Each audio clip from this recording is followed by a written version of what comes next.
एक ज़माने की बात है। दूर पहाड़ों के दरमियान एक छोटे से खूबसूरत गांव नूर नगर में दो दोस्त रहते थे, कालू और हीरा। गांव में सब उन्हें चांद और सूरज कहते थे, क्योंकि कालू ठंडा, पुरसकून और सोच समझकर चलने वाला था, और हीरा जोशीला, बेकरार और रोशन जैसे धूप। एक दिन वो गांव के पुराने मंदिर, जो कि काफ़ी खस्ता हाल था, सालों से कभी कोई इंसान उसके अंदर नहीं गया था। वो दोनों उस मंदिर के पास खेल रहे थे कि अचानक कालू को ख्याल आया, क्यों ना वो उस मंदिर के अंदर जाकर देखें। उसने हीरा को कहा, चलो हीरा, क्यों ना हम इस मंदिर के अंदर जाकर देखें।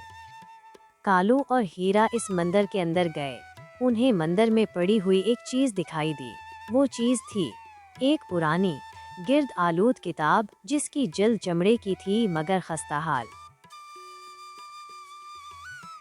कालू ने आहिस्तगी से किताब खोली।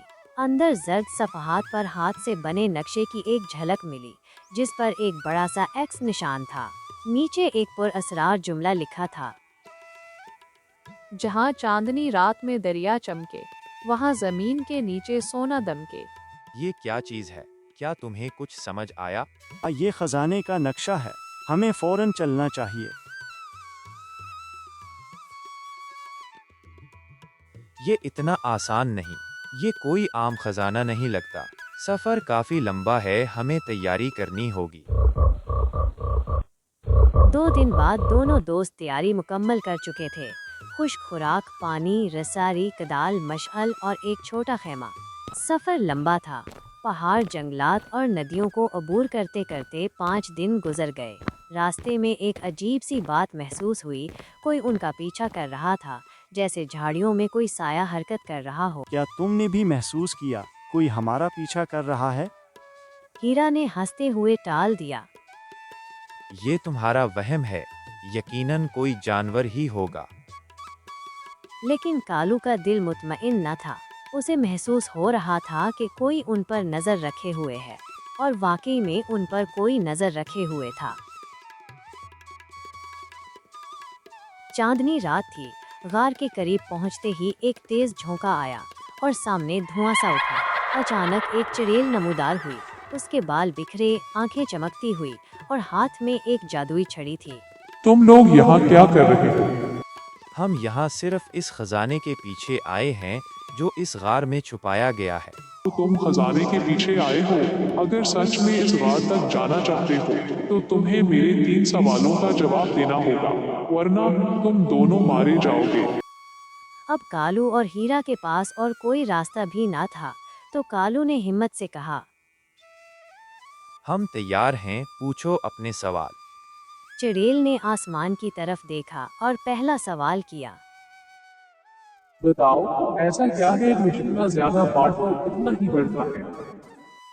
हीरा ने चौंक कर कालू की तरफ देखा, मगर कालू मुस्कुराकर बोला, यकीनन वो मोहब्बत है, क्योंकि मोहब्बत को जितना बांटें वो इतनी ही बढ़ती है। सही जवाब दिया तुम लोगों ने। अब मेरे दूसरे सवाल का जवाब दो। मैं दिन में छुप जाती हूँ, रात को नजर आती हूँ, लेकिन कभी जमीन पर नहीं गिरती। मैं क्या हूँ? हीरा ने आंखें बंद की, सोचा, फिर बोला, यकीनन वो चांदनी है, क्योंकि चांद रात को नजर आता है और दिन में छुप जाता है, और ना ही ये जमीन पर गिरता है। दूसरे सवाल का जवाब भी ठीक है, तुम तो चालाक हो। मेरे तीसरे सवाल का जवाब दो, नहीं तो तुम दोनों मारे जाओगे।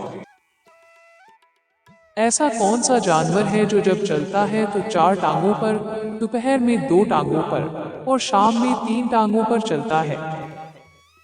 दोनों दोस्त हैरान रह गए कि ये किस तरह का सवाल है। कुछ देर सोचने के बाद कोई जवाब न मिला तो चड़ेल ने ये देखा तो अपनी तलवार निकाली और हीरा को मारने की तरफ चल पड़ी। हीरा चड़ेल से अपनी जिंदगी की भीख मांगने लगा। इतने में कालू ने अपना दिमाग दौड़ाया और आहिस्ता से बोला, ये तो एक मशहूर कहावत है, और यकीनन उसका जवाब इंसान है, क्योंकि इंसान ही बचपन में रेंगता है, यानी 4 टांगों पर चलता है, जवानी में 2 टांगों पर चलता है, और बुढ़ापे में लाठी के साथ यानी 3 टांगों पर चलता है। चड़ेल चंद लम्हे चुप रही, फिर जोर का कहका लगाया, तुम दोनों ने मेरे सारे सवालों के सही जवाब दिए। ये कहते ही चुड़ैल एकदम से गायब हो गई और दोनों दोस्त वहीं जमीन पर गिर गए और गहरी नींद में चले गए। अब छठे दिन की रात थी। चांदनी पूरी आबोताब के साथ चमक रही थी। सामने एक पुरानी गार थी, बिल्कुल वैसा जैसा नक्शे में बताया गया था।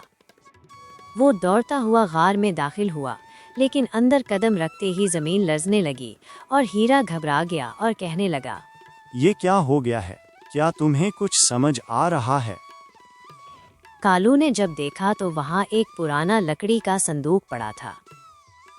हीरा, वो देखो लकड़ी का संदूक। दोनों दोस्त संदूक की तरफ चल पड़े। संदूक खोलने पर पुराने सोने के सिक्के, जेवरात और एक नोट था। गार में अचानक एक अजीब सी आवाज सुनाई देने लगी। अगर तुमने ये खजाना मेहनत, दोस्ती और होशियारी से पाया है तो तुम उसके हकदार हो, अगर नहीं तो ये खजाना मिट्टी बन जाएगा। हीरा ने कालू की तरफ देखा और कहने लगा, अगर तुम ना होते तो मैं तो पहले ही जंगल में मर जाता। दोस्ती का यही तो मतलब है।